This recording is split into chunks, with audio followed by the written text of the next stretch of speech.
Welcome into the RotoWire PGA Rundown Show. I am your host, Ryan Andrade. Joining me, as always, is my fellow golf writer at RotoWire, Mr. Lynn Hochberg. It's here, Lynn. It's finally here. We've been talking about it all year. We've been waiting almost 9 months since the last major. It was finally Masters Week. We will be previewing all things fantasy golf for the 90th edition of the Masters. We'll talk some DFS. We'll talk some best bets. We'll talk some one done. We also have a player draft coming up later in the show with Lauren Jump and Kevin O'Brien. Both of them were on the show at the Players. We did a draft for that as well, so we'll get into that. We also have a RotoWire Masters Tiers Challenge on Splash. It's a $20 entry fee. You can submit up to 3 entries for that. Basically, you pick 6 golfers, one from each different tier. Your top 5 scores will count for your team total. You can find that. The link for that will be on the RotoWire main X account. It should also pop up in the stream later in the show.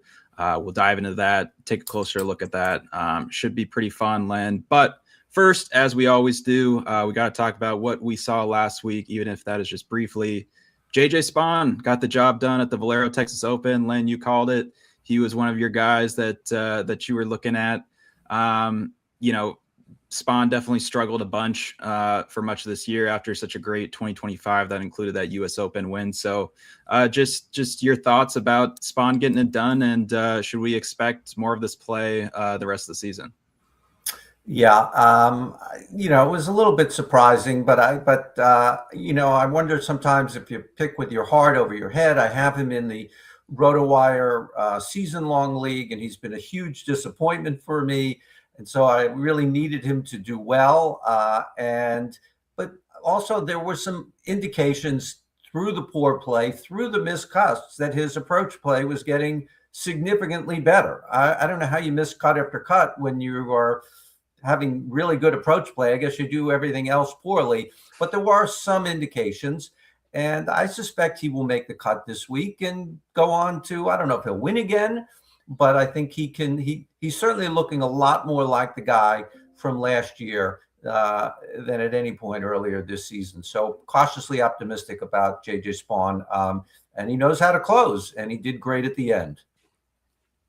Yeah, it was a kind of a packed just final weekend, really. There was a lot of rain. There was a lot of delays throughout the week, but they kind of packed it all into Sunday and thankfully got it all complete. But yeah, JJ Spaun hit some big shots down the stretch there for sure.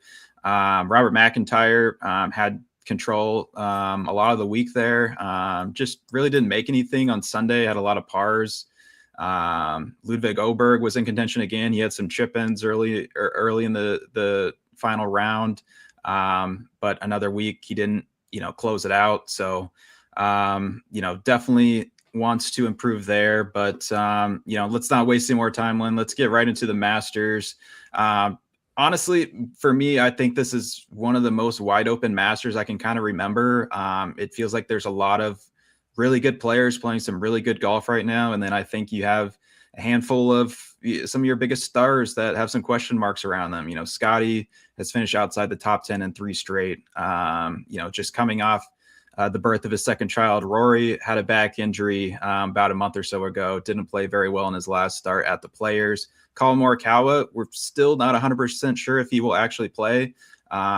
Clearly still battling that back issue. And then John Rahm, Bryson DeChambeau, the 2 top LIV guys, played very, very well over on LIV. But, what does that actually mean? So, Lynn, I'll just kind of throw it over to you. Which one of these storylines, or maybe even another one, are you kind of most keeping your eye on this week? Yeah, I think that's the main one, that it does appear to be very wide open. But as the week goes on and doing more of these talks and really laser focusing on the Masters and stuff, I'm becoming a little bit concerned that we are considering a tournament with Scotty Scheffler wide open. He has not been great by any means, but great for who? For him. 98% of the PGA Tour players would take what he's done already this year, and it does not pass by me without saying that he is third on tour in strokes gained around the green, which I think in many ways it might be the most important metric, the most important stat to keep an eye on this week. He's got a very late tee time on Thursday. I don't know if that's optimum or not. I don't think anything weather-wise, but you just sit around all day. And Rahm is also going out late. I would think some of these guys would want to get out there and get going already. So that's going to be kind of an interesting thing for me to watch. But I do think that there seem to be a few more guys in the mix that can win this tournament than we have had in recent memory. Yeah, I mean, we could look all very foolish, doubting Scotty, doubting Rory, some of these guys that have, proven themselves year over year at this event. So definitely going to be interesting to see. It feels like by the time we get to Sunday, we're talking about storylines, and there's going to be 5 new ones that we had never even thought of that are making their way into contention on Sunday. So we will wait and see on that. But, Len, talking about Augusta, it's a very, very predictive course. Same guys seem to play well year over year here. What are the biggest skill sets, do you think, to conquering Augusta? I think, a lot of people think, and rightfully so, that distance really does help here. It does. I mean, McIlroy, 2 Schefflers, a Rahm, Matsuyama, Dustin Johnson, none of them a short hitter. There have been short hitters here before, but that alone will not get it done. Surprisingly enough, excellent putting has not equated to success here, at least all by itself. The last 5 winners, none of them have been in the top 10 in the field in putting. And in a small field, that's kind of significant. But they all have been in the top 10 in strokes gained around the green. And just mentioned a moment ago that Scheffler is third. I just think that is ultimately, if I had to pick one stat to focus on more than anything, it would be that. But Augusta is not a one-this golf course, not a one-shot golf course, not a second-shot golf course, not any one thing. You need all 14 clubs in your bag. Some need to be better than others. But if there's anything wrong with your game, you will be exposed. Yep, totally agree. Let's just start talking about our favorite DFS plays here. Len, we kind of teased this on the show a couple of weeks ago. All these dropped the weekend of the Valspar Championship.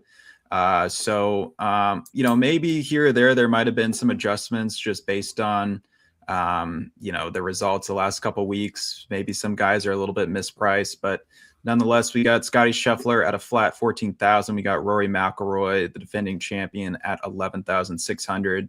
Bryson DeChambeau at 10,200, and then Jon Rahm at a flat 10,000. Honestly, I feel like a lot of these guys, even the guys in the 9K range, you can make a very, very strong case for why they will win this week. So, of all those top options, who kind of stands out among the rest for you?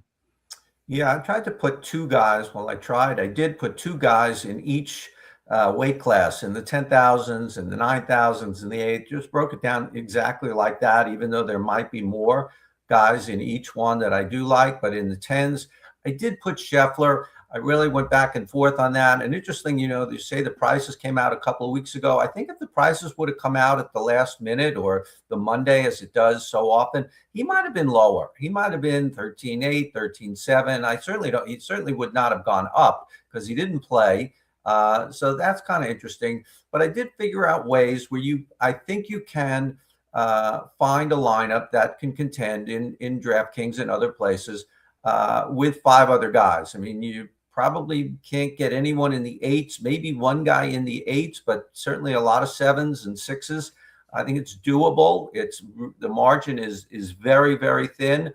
I also like Bryson DeChambeau. We talked about it ad nauseum, or everyone's talked about it, how he used to be really flummoxed by this golf course and famously said it was a par 67. And I'm sure that's one of the things that Bryson regrets saying. There's probably a growing list of that through the years. But the last couple of years, 5th and 6th, he actually was in the lead last year on Sunday, early, second, after 2 holes, 3 holes. and he really didn't get it done. He sort of lost the battle of the minds with Rory McIlroy, who proved steelier and tougher. But I think that will help DeChambeau this year. I think he will come back this year thinking about what he let get away last year. So in the top tier, I do like those two guys more than the other two. And maybe McIlroy least of all. Yeah. Bryson, I think is interesting. It almost felt like maybe because he kind of had a chance the last two Sundays really to get the job done if he had a really good round. But, it might have been one of those things where he kind of just lost steam. There was a big deal about how many balls Bryson was hitting on the range. I saw somebody put out a tweet about the most balls hit, and he was one of the fewest. So maybe he's going to have a different approach this week, try to not put so much stress on himself early in the week and just kind of try to ease in the round so that he's still fresh come Sunday. But we shall see. I think there's a lot of good options still in the 8K range on DraftKings. One that I think is mispriced here, I think, is Matt Fitzpatrick at 8,700. When the price came out, he had not yet finished the Valspar Championship, obviously went on to win that one. And he had a runner-up, almost won the Players as well. So I think he's hitting the ball better than he ever has in his career. Short game still remains really, really solid. He's made 10 straight cuts at Augusta. I think he's a very, very solid option here in the 8K range. 7K range, I think the upper 7K range has a lot of guys that I think can still easily contend. One of them, my favorite one, was Minwoo Lee, 7,700. He's playing extremely well, 4 top 12 finishes in his last 5 starts. He's kind of always had the long driving, the really great touch around the greens, but now the iron play is coming around, the putting's coming around. He's played well at Augusta in the past. I think he's just a very creative player, and I think that's kind of what you need around Augusta National. You don't have any flat lies, really. You got to work the ball both ways. I think it's a canvas for Minwoo Lee to cook up on. So Minwoo Lee is definitely a guy I like. Len, what about you in the middle range, either the 8K or the 7K? I do like Minwoo Lee as well. I think a lot of people are on Minwoo Lee this week, and for good reason. He just seems a much more mature player this year. He's now 27. I think it's really starting to hit the sweet spot for a lot of golfers in their late 20s. He just seems so much, he's always been a very aggressive player, but he's taking a little bit off the gas on his driver. He's top 50 on tour in driving accuracy, which will help him this week and pretty much any week. I also like, just above him, Russell Henley, who I wrote in my article is a very boring golfer, and I mean that in only the best way here. We don't need any cowboys this week. We don't need any guys taking incredible risk, maybe a little bit on the par 5s, but on the 3s and the 4s, I think you just want to get from point A to point B as economically as possible, take your par and move on. And he is, very straight with his driver, very straight with his irons. He's a pretty good putter. He's had a top 5 at this tournament before. Not the greatest form this year, but not bad. And so I do like him certainly at 7,900. And I have Fitzpatrick too in the 8,000s, but I might say, oh gosh, because my other pick in the 8,000s is Jordan Spieth at 8,400. I went back and forth. He was my last guy. Of all the guys I have in my article, he was the last one in. He was the 68th guy or whatever it is in the NCAA tournament. I don't know how many teams they have these days. He was the last one in. And the upside is incredible. He's still had some great years recently, but he's also missed some cuts here. But he is playing pretty well this year. He's had some top 12s. He hasn't contended. It could go either way for Jordan Spieth. Yeah, I think everybody's hoping that he finds himself in contention. I think it just kind of comes down to keeping the big numbers off the card. I feel like that's really been his issue of late here. He'll play really well for, 13, 14 holes. Then all of a sudden, here comes a double or a triple. And, It's just tough to get over that around this place. I mean, this place can do that to anybody. I mean, even Rory McIlroy last year kind of had the same sort of thing. In the first round was rolling around very smoothly, doubles, had a couple doubles on the back nine coming in, and, had to do all the work over again. That just made the whole thing even more impressive for Rory. So Augusta can do that for you for sure. In the 6K range, it felt like there was just a huge drop off. I felt like some of the guys in the mid 7K range I could see contending. Some of the guys, the low 7s, the 6s, not really so much. It felt like it was a lot harder to sort through. So, Len, give us a guy in the 6K range who you think could be a good option for people that might need to dip down there to finish out their lineups. Yeah, I have two guys, and actually in the low 6,000s, both under 6,500 were my two favorite plays. Sam Stevens at 6,400. This is his first Masters. That's always a concern, but he's played in 5 majors before and has made every cut, so that counts for something in my book. And he was top 25 at the U.S. Open. He also was 16th earlier this year at Riviera. There's been a lot of talk this week. I think we'll hear more that there's just a comp course to Augusta, or at least maybe not a comp course, but at least a parallel. Guys who played well at Riviera tend to play well at Augusta, and he just had a top 20 right there. And the other guy at 6,300, Charles Schwartzel, former champion here. We just see year after year that these older guys can come back here, and even if they're in their 40s or even their 50s, they can make the cut here and maybe even a little bit more. Heck, Zach Johnson was 8th last year, Bubba Watson 14th. I'm not expecting that again, nor expecting that from Schwartzel, but he's made 5 of the last 6 cuts. He's got pretty good numbers on live this year, 7th in greens and regulation, 11th in scrambling. Those are 2 key metrics this week. He's 41 years old. He knows how to get around this course. Just get these guys to the weekend. And then who knows, when in the field, it's only 50 guys and ties. You don't have to do much to make a move up the leaderboard. Just pick up a few shots. You could pass a lot of guys. Yeah, no, this is a huge week for making the cut. I think you talk to a lot of pros. This is the worst cut to miss. Not necessarily because it's easy to, but when you're considering it's top 50 in ties, the field is usually around 90s, but you got a lot of old past champions. You got a lot of amateurs in there that are going to occupy most of that. So this is definitely not the weekend you want to miss the cut in. So we're just looking to go 6 for 6 and give ourselves a chance here on DraftKings. I'll mention just one guy really quickly that kind of caught my eye was Carlos Ortiz at 6,600.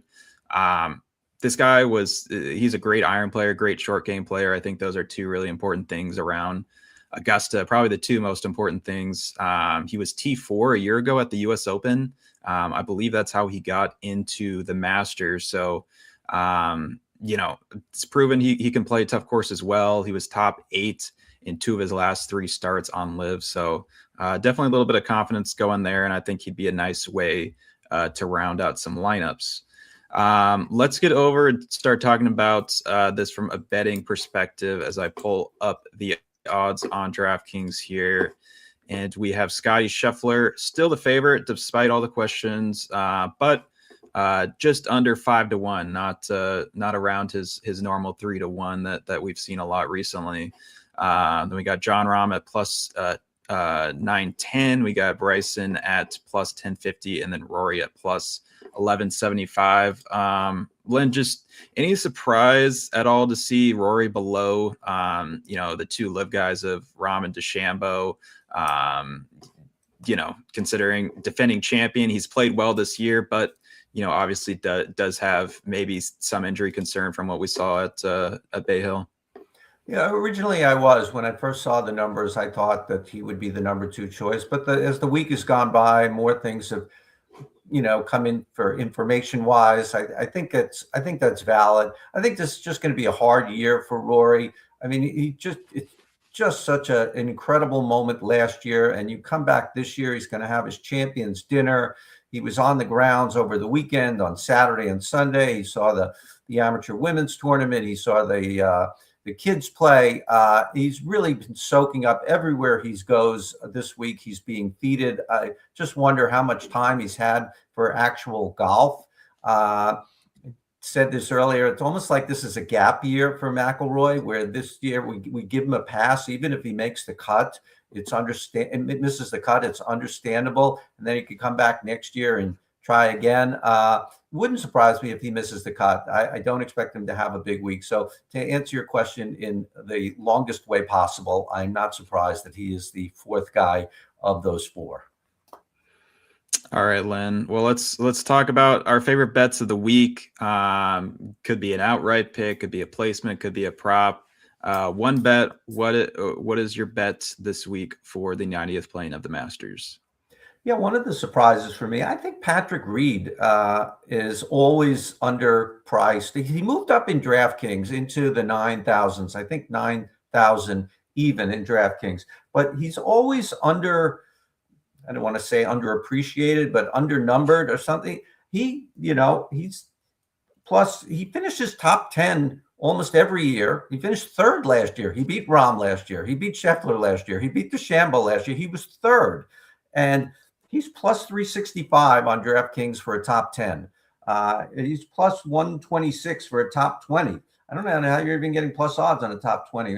Maybe that's a bit of a stretch, but he just comes here every year and plays well, and he's not a long hitter. It's because he's great around the greens. He does it that way. That's how he won in 2018. I think he just likes to come and piss everybody off, and I can play well here, and people are rooting against him, and he just uses that as fuel. So plus 365 on a top 10 seems very favorable for a Patrick Reed. Yeah, definitely like Reed this week. You can never count him out at Augusta. The guy I'm going to go with he's got another really good record at Augusta. It's Xander Schauffele for a top 10 finish, plus 138. I think this is just a great number. He's finished top 10 in the Masters the last 3 years. He's got 5 career top 10 finishes. He honestly, I know he hasn't won yet. I guess he won last fall, but it seems like he's back to the form of 2024. When you look at it, he was third at the Players, T4 at the Valspar.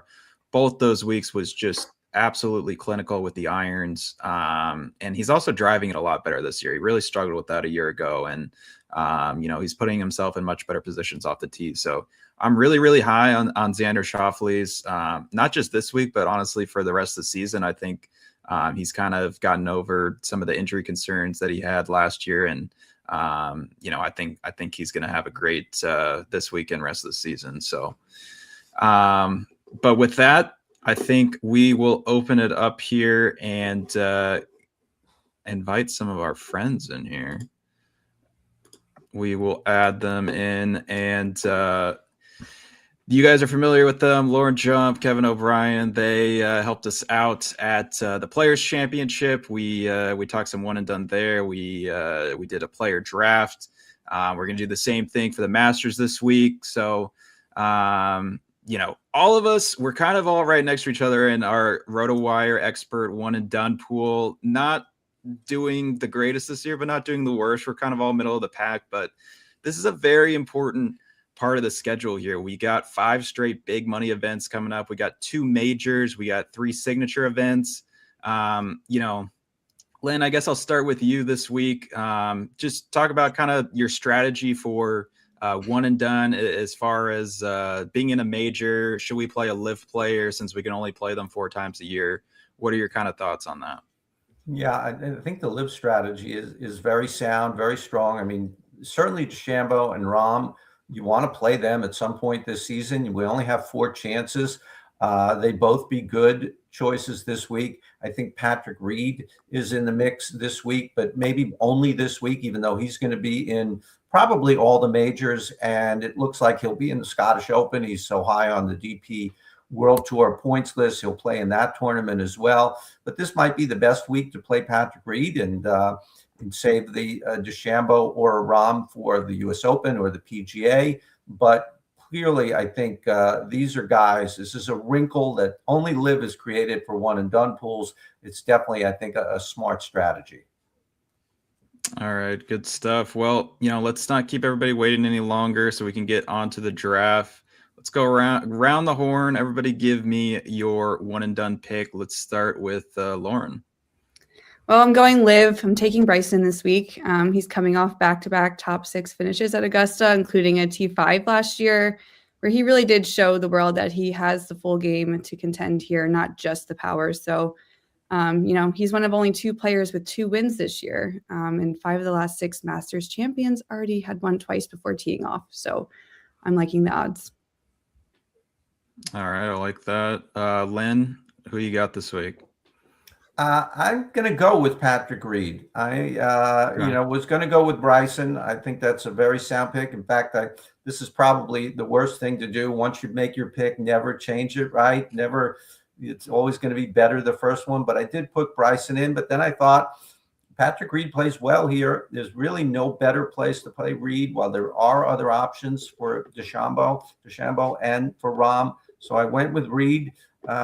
I'll probably be, if it hits, I'm probably going to be by myself. So we'll see what happens. All right. Well, I mean, we'll see. I think Reed might be more popular than you think, but we'll see. Kevin, what do you think? I'm going to provide a little spoiler that this is the only PGA Tour player that's going to be picked here, but I'm going with Scotty Scheffler. Simply, course history matters here, more than most places, if more than anywhere. And this guy, other than Ludwig Oberg, has the best average finish for anyone who's played this course more than twice. In fact, since 2020, he ranks first among this field in both tee to green and around the green. And the putting hasn't maybe been as good as some others, but he's actually ranked 17th in that spot this season. So, he's had a couple of weeks off to snap out of that Scotty slump. And I think with the new child, won't be long till witnesses dad's first Masters. Wouldn't that be something? That would be pretty wild. I'm actually gonna go with Lauren here. I'm going with Bryson. I think he has such a huge advantage on this course because he's able to work the ball right to left pretty comfortably. He's able to carry a lot of the trouble that might be out there. I think he's one of the hardest workers, biggest grinders on the PGA, or not on the PGA Tour, on Live Golf, in the world of golf. So I think his short game last year was phenomenal. I expect him to do much of the same this year. Obviously, Lynn kind of talked about it earlier, called this once a par 67. Results did not follow when that happened, and I think he kind of was open to embrace saying he was wrong, and then went on to kind of find his form here. The last 2 years he's played really, really well. He's won his last 2 events, albeit on Live, but nonetheless, I think Bryson carries a lot of confidence into this week, and I think he's going to be able to learn from his shortcomings the last couple of years here, and I think he's going to be able to get the job done. So we'll go with Bryson. If you want to see all of our picks, a couple more of the RotoWire golf team's picks, we'll have our one and done article out later today. We'll have some of our guys to stay away from as well. There's always a few conflicting opinions on some people, whether or not to play them or fade them. So you guys can check that out later. But let's not delay anymore. Let's get to the player draft here. We did conduct this draft yesterday, but we will run through everything here for you guys, break down each of the picks. This is the same exact format that we used at the Players Championship. Your top 4 scores each day will make up your team score. It is an 8-round snake draft. Len did win the last player draft at the Players Championship. I believe only by 1 shot. It was pretty close. Yeah, right at the end there. Good job. History, That was your first win in our history will draft. only show the winner, not the. Well, we'll see what happens this time, Len. I'm happy for you. Yes. So we decided that it was actually my suggestion to invert the draft order for this based on our finish from the players. I finished last in that one. I got the first pick, which honestly, once I got the first pick, I wasn't exactly sure if that's the pick I wanted or not, but nonetheless, had a tough decision to make there. But Let's see if we can share the screen here so everybody can see all the picks pop in. There we go. Okay. So yes, this seems like a situation where, like, how do you pass on Scotty? Heavy betting favorite. You're going to Augusta, but few little things here, few reasons for concern. The approach play hasn't been quite as good as it's been in the past. So I decided to take a chance, go with Bryson. I really, really like him this week. I might look like a fool for it later on, but I felt like this is one I needed to take a chance on. So I'm going to go Bryson with the first pick and just leave him right to the rest of you guys for Scotty. Well, it's going to be tough for Scotty to ever go lower than 2 in this draft. And I think I touched on him quite a bit a few minutes ago. Again, I think kind of like the players, people are looking for reasons not to take him, but a very simple reason to take him here is the fact that he's still the best golfer in the world, and that was a pretty easy pick. Oh, my first pick, Jon Rahm. He's finished inside the top 10 at Augusta in 4 of the last 7 seasons, and he won it all 3 years ago. He's posted top 15 results at 3 of the 4 majors last year as well, and his form this year has been good. He's won on the LIV Tour and finished second in his last outing. And he leads LIV Golf this season in birdies. So I'm excited to see what he can do. I was very happy when Ryan suggested that we go in inverse order, because this was a year where there are multiple ways to go. There was no dominant Scheffler. And so I thought it would be really good to be in the 4 spot and then get 5 on the snake coming back. But what I didn't expect myself to do, well, I thought McIlroy would be gone, but McIlroy was there still. And I skipped him. I went Xander Schauffele and Cameron Young, talked earlier, who I just think McIlroy is just going to have a hard year to contend this year. It's going to be just a week-long celebration of Rory. Xander, we talked about. Cameron Young, Players Champion, has top 10s at this tournament twice, even before he became a PGA Tour winner, playing his best golf. Yeah, I mean, I was shocked, obviously, that Rory fell to me at this point in the draft. How can I not take him there? So here we go. I went with Rory in round 2, the defending champ. The course suits him so well. Obviously, there's a lot of things to watch this week, a lot of question marks that are lingering, including health issues with his back. But and he also does have a history of getting off to slow starts at Augusta. Even still, he has all the potential in the world. He can get it done. I don't know how motivated he's going to be to actually make that happen. But, if he really wants to be the best golfer of all time, maybe he'll get this win back to back. I wasn't actually expecting to pair the second best golfer in the world with the best one, but we were close. So instead, I will turn to Ludwig Oberg. I believe in these drafts, there's a rule that I get him wherever my second or third pick ends up. But I really like the fact he's played here twice. He got second his first time. He got 7th last year. He's been so close to winning in the last few weeks. I'm banking on him getting it done perhaps this time around. Yeah, he was one that I really wanted here with the next pick. I felt like there was a few different guys I could go with, but ultimately decided to go with a pair of Englishmen, Matt Fitzpatrick, Tommy Fleetwood. Talked a little bit about Fitzpatrick earlier. I think he's playing really, really well. He's hitting the ball better than he ever has. Fleetwood, I think not many people have talked about him. Maybe he hasn't had that one shining week yet this year. But I think he's finished top 10 in 4 of his last 5 starts. So not playing bad golf by any means. Played last week as well. So Fleetwood, he's a great wedge player. Always had a really, really good short game. So would not surprise me at all to see him up with a shot to win on Sunday. So I will ride with him to start the 3rd round. All right, I will follow that up with another golfer who has fared well here in Hideki Matsuyama. He has made the cut in 11 straight appearances. He has a win on his record, and I like his odds if the conditions are going to be firm and fast. All right, round 3, I took Patrick Reed. I'm really excited to see what he can do too. He's won twice in the DP World Tour this year. He won the Masters in 2018, finished 4th in 2023, and 3rd last year. He always just seems to find a way to hang around Augusta. Some guys just have that fit at this place, and Reed is definitely one of them. Yeah, I would have liked to have gotten Reed. Came within one pick of getting him. Didn't get him there, but happy with my picks. Justin Rose, another guy who just every year plays well here. He's probably come as close to winning and not winning as just about anyone. Greg Norman might disagree, but he's lost twice in playoffs. One to Sergio Garcia. Imagine that.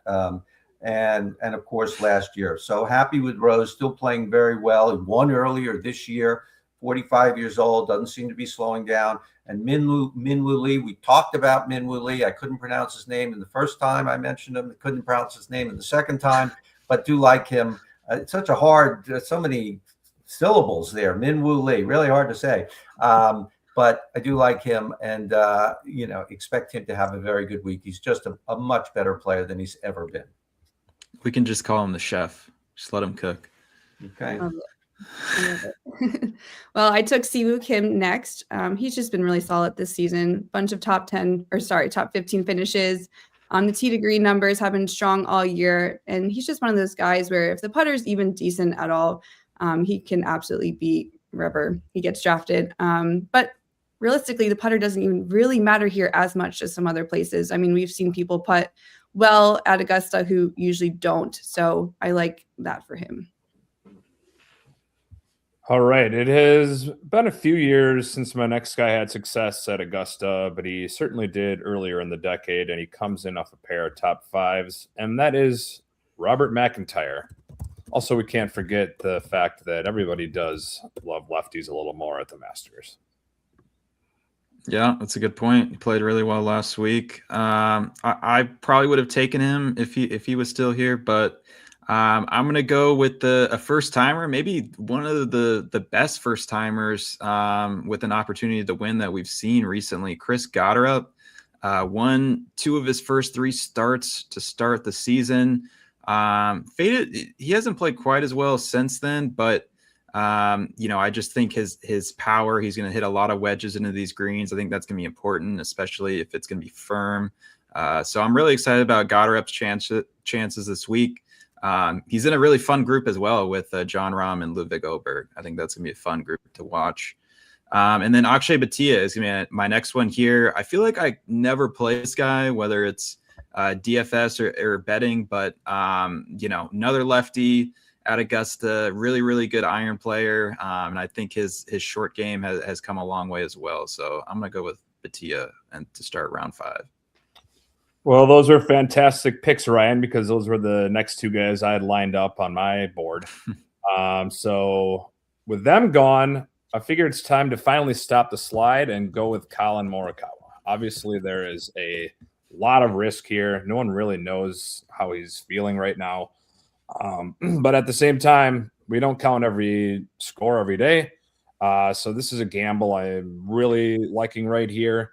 And then through those first 4 picks, now I end up, first 5. I have 4 of the 6 golfers, the best average finish among anyone at Augusta who's played it more than once. So banking on that course history big time. Yeah, I took Adam Scott in round 5. I think this is a really interesting value spot for him because the ball striking has just been so good lately. And also we know how important experience is at Augusta. He's a former Masters champ. He's made 24 appearances here, so a lot of experience for sure. And also we've just seen plenty of length, and the irons have looked better than they have in a long time. So at this stage of the draft, I think Adam Scott makes a lot of sense. I like being at the turn here to get 2 picks, and the next 2 sets of 2 picks, I will take. I'm not going to give them all away, but I'll just tell you in this one, my strategy is to take one sort of steady guy and one maybe high upside guy. We only have 4 that count every day. I already have 4 strong guys. So I picked Jordan Spieth and Russell Henley. Just to clarify, Russell Henley is the steady guy. Jordan Spieth is not the steady guy.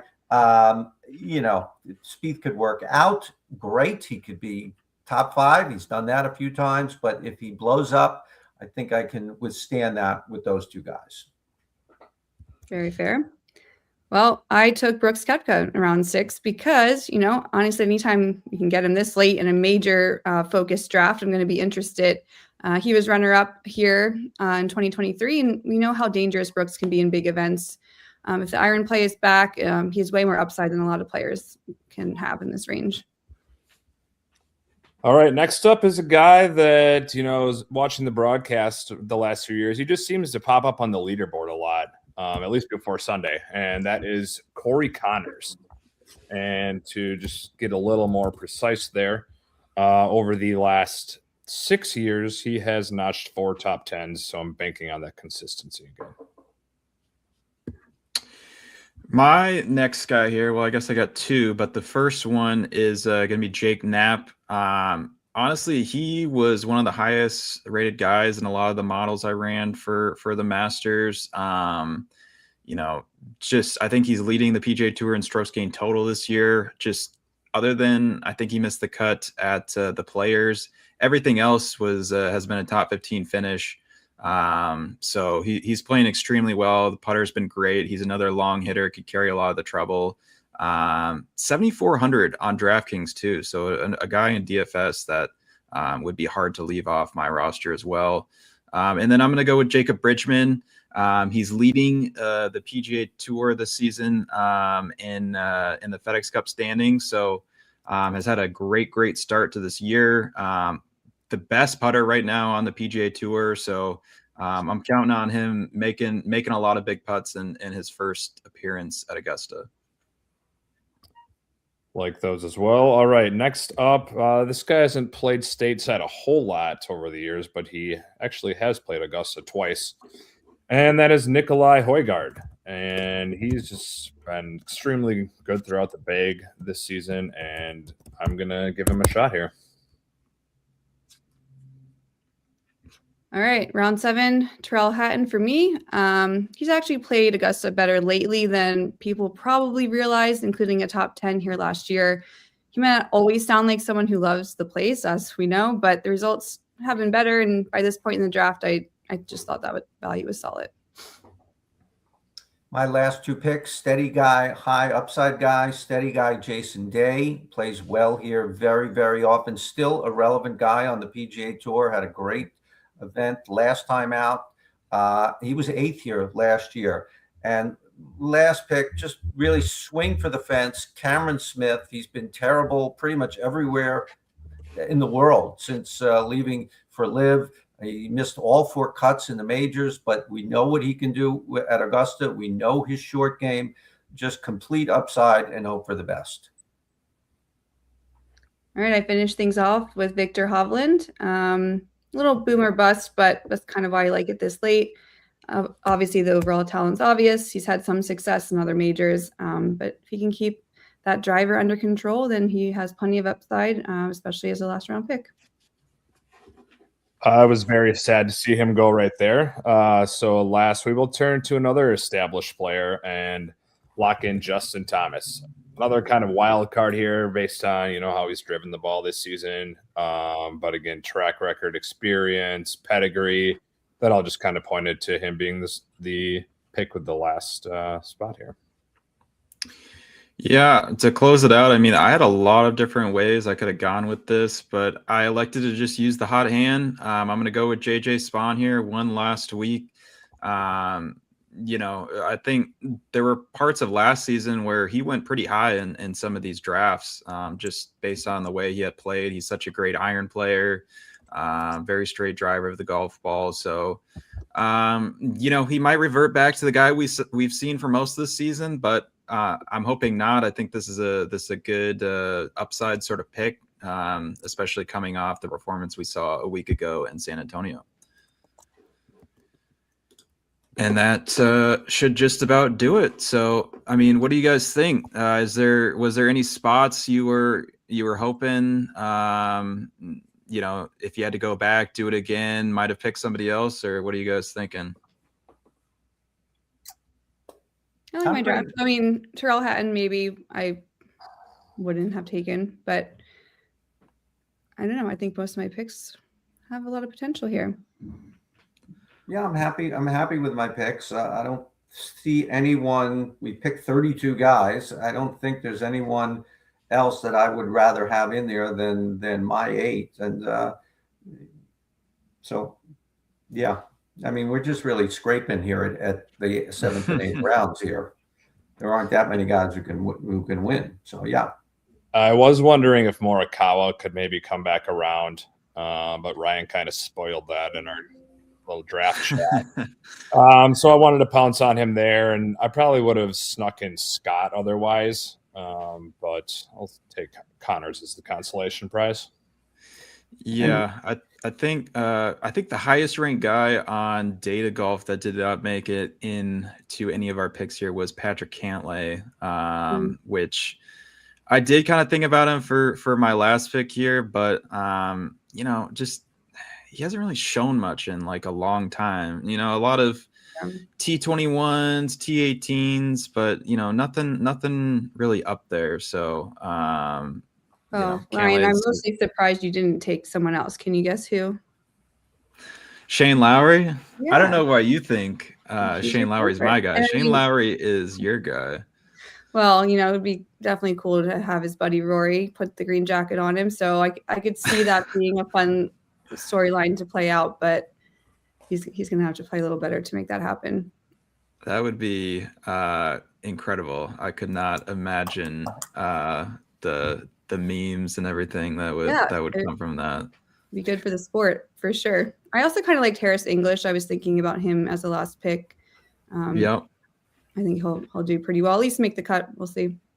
Yeah, Harris always plays really well at these difficult golf courses. So yeah, he was on my radar, but ultimately went Spawn. But nonetheless, let's I'll pull this. One guy I right, reconsider here. I think we kind of whiffed on. I think maybe Sung Jae Im, who has not had much going on this year, but great track record at the Masters, not just in the November Masters when he finished second, but he's had some other very good years here. A little bit suspect he hasn't played too much this year, but he was in the mix at where was that he blew the tournament. But Valspar. Yeah, but I have him in my splash. I have Sung Jae Im in my splash. Ooh, what a trend. That is a good tease, Lynn. All right, let me remove this to start with. Yes, talked about it to start the show, but we are running a splash contest, the RotoWire Masters Tiers Challenge. Basically, we are going to be picking one golfer from 6 different tiers. They're fantasy. You're going to take the top 5 fantasy scorers over the course of the event, and they will make up your team score. There are a couple penalties in case someone missed the cut, but obviously, if they do miss the cut, they're not going to score those par bonuses, the birdie bonuses, and so on. So it's $20 entry fee. You can create up to 3 different entries for that. But let's see if we can share this and take a peek at what they look like. Kevin, I guess these are your picks. I'm looking at my picks. Yes. All right. Okay. All right. We can. Sung Jae there, Len. Mm-hmm. There he is. Nice. All right. Yeah, here you go, Ryan. You might have to unpick them so we can look at everyone. Oh. Yeah. So we'll just go through some of the tiers so everybody can kind of get a feel for what we're looking at here. Looks like there's I can't count 10 golfers here. So I mean this is a tough one because this first tier I feel like is if you don't pick a Scotty or a Rahm or a even a Bryson. It feels like you're kind of leaving some out there, but they're also going to be pretty popular. So let's just go through everybody and give us your tier 1 picks. Start with Lauren. I'm taking Bryson here. Okay. Xander for me. Mine is highlighted, Scotty there. They did a really good job in this tier. I mean, I think everybody kind of wants a piece of Young and Hochberg and even Fitzpatrick too. So best of luck. Yeah, this one was really, really tough to sort through. I also am going to go Xander. I think he's a good pivot off of some of these top guys. And I think, the upside is clearly there. So I'm going to go Xander here. Let's go to the next tier. 10 more players. We got, some big names. We got Brooks Koepka here. We got a guy like Jake Knapp, who's played really, really good golf. Patrick Reed. So what are we thinking here? Lauren, start us off. Justin Rose for me. I like the experience. Min Lee for me. A lot of tough ones here, but just more I talk about Min Lee, just convincing myself that I'm talking about him too much and he's not going to have a good tournament. But I am trying to will my 60-1 Akshay ticket into existence. So well, I'm gonna go with Patrick Reed. I haven't really played him anywhere else, but I wanted to play him here just because of his record, and the short game is amazing. All right, on to the third tier here. We got your FedEx Cup leader Jacob Bridgman. Siwoo Kim's played really, really well this year. We got Chris Gotterup, same thing. Speed's got a good record here. What are we thinking, Lauren, for tier 3? Siwoo Kim. He's played the best out of these guys. Well, I mean, got her up, but Siwoo has more experience at Augusta, so he's mine. Yeah, Tyrrell Hatton here for me. Just a hunch. I mean, he's in the conversation for me with a couple other guys, but as Lauren mentioned, he's played very well here the past 2 years. The can be patient. He can clearly be the best of this bunch. Yep, I'm following my draft and going with Højgaard here. Again, only twice, but he did finish 16th in his first trip. Yeah, I'm actually going with Højgaard as well. I love his game. I think it's perfect for this course. He drives it a mile. He's a great iron player. Actually, that T16, he was leading on the Saturday round after the 10th hole. He had the outright lead for just a second, but maybe he can lean on some of that experience this year. And obviously, he's playing as well as he ever has. So I'm going to go Højgaard there. Let's bring up tier number 4. We got, JJ Spawn we talked about. We got Justin Thomas. This is his, third start back from injury. So where are you leaning for this one, Lauren? Well, I mentioned him earlier, but I'm going to take Harris English here because I don't have him in any other bet or fantasy league or contest. So I definitely want to get him in somewhere, and this is it. What do we do? Adam Scott here for me. Just continues to play well at this tournament. Many, many years. This is his 98th straight majors, 25th Masters. Knows the course as well as anyone. Playing pretty well this year, as Lauren mentioned earlier in our show. Yeah, that is a remarkable run for Adam Scott. I'm going with him here as well. That ball speed and approach are on point right now, and he dominates here. Yeah, I'm actually going to go with Corey Connors. Has played really, really well at Augusta of late. Kind of struggled with his ball striking to start the year, but his last few starts definitely has really come around and been back to the Corey Connors of old. So we'll go Connors there. Tier 5, a lot of interesting options in this one. This one was kind of a tough one to sort through for me, but Lauren, let's lead us off here. What are you thinking? I went the other Højgaard here. He's done pretty well. Has some experience. Let's try it. Yeah, I thought this was the weakest category simply because number 6 has a lot more golfers. Seems like everybody else is in number 6, and this was kind of a dead zone for me. But so I went with Harry Hall. First-time Masters player, but just an outstanding player around the green and on the green. Not the shortest hitter either. I think we just sort of think that guys who are just great around the green and excel there aren't the biggest hitters, but he's kind of medium range. So I'm thinking that he could maybe wedge his way into the weekend. I think Rasmus Højgaard is Lauren's new Shane Lowry. So It's only the second time I've taken him for something. at least both brothers are accounted for here. I clicked on Daniel Berger first. I'm reserving the right to change my mind, but I like that he's played here several times in the past. Yeah, I'm going with Berger. I just think that he's probably the best iron player of this group, and that's going to be such a huge thing here. He was also really good at the last, we saw a firm and fast test at Bay Hill. So I'm going to ride with Berger, but there's a couple guys in there that I'm a little worried about. I might have to think about that one before we lock it up. But let's go to the last tier, and Lynn mentioned it. This is pretty much just the rest of the field. Obviously, you got some really good guys in here that that could make a run at this thing for sure. And then you got a lot of I don't even know what you want to call the bottom half of this tier. So we've all kind of sorted through it. Lauren, give us your pick. Yeah, I had a tough time deciding on this one, but ultimately I went with Max Homa, mainly just, he had 12th in last year and T3 the year prior. So he's played well in recent years, and hopefully he can turn it around.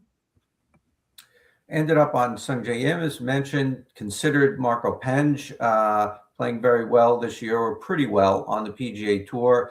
But I just thought Im had so much more history here.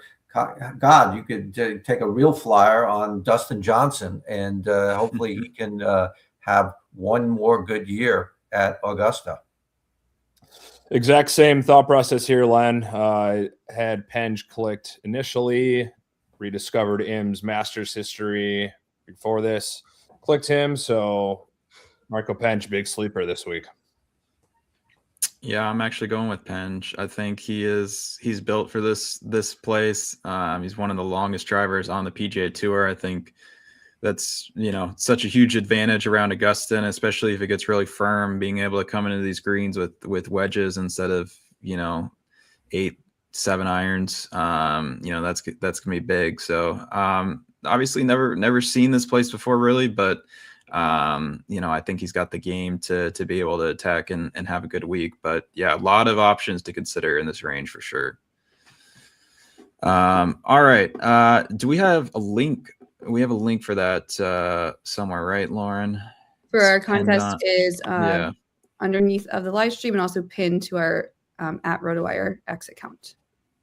Awesome. Yeah. So if you guys want to get in on that, certainly do so. Get your lineups locked before everything tees up Thursday morning. Again, $20 entry fee. You can make up to 3 different entries if you want. Quickly, before we get out of here, Len, just because this is of interest to some people, score predictions this week. The last 5 champions have been either between 10 and 12 under. We kind of mentioned it. There's no rain expected this week. Maybe some wind here or there. What's your kind of read on what kind of scoring we see this week at Augusta? Yeah, indications are from the course. We had Sean Zock on from golf.com. He was on the RotoWire show on SiriusXM Fantasy this morning. He was telling how it's going to be very baked out, very dry, very fast. The over-under at the golfodds.com that we always talk about with Jeff Sherman, 8.5 under par, 8.5 under par, really low this year. I think I don't know if I'll go as low as 8.5, but I think there's a good chance we dip into the single digits this year and we don't hit that 11 under that we've seen the last 2 years. So it could get really hard out there, as you say, no rain at all. Yeah, I think that's what everybody's hoping for. It feels like the last couple of years we've always had a day or two where it's dumped a bunch of water on the golf course and it's kind of screwed it up a little bit. But it sounds like it's going to get to exactly what Augusta wants, and it should be a great show. That'll just about do it for us. We will be back next Tuesday to recap everything that happened this week at the Masters. And then there's no rest for us. We got another signature event next week at the RBC Heritage. Will be another great field, so we'll dive into that. If you want to follow us all on X, you can follow me at Roto_Ryan, follow Lynn at Lynn Hochberg, follow Lauren at Jump Sports Talk, and follow Kevin at Free KOB. We will see you guys all next week.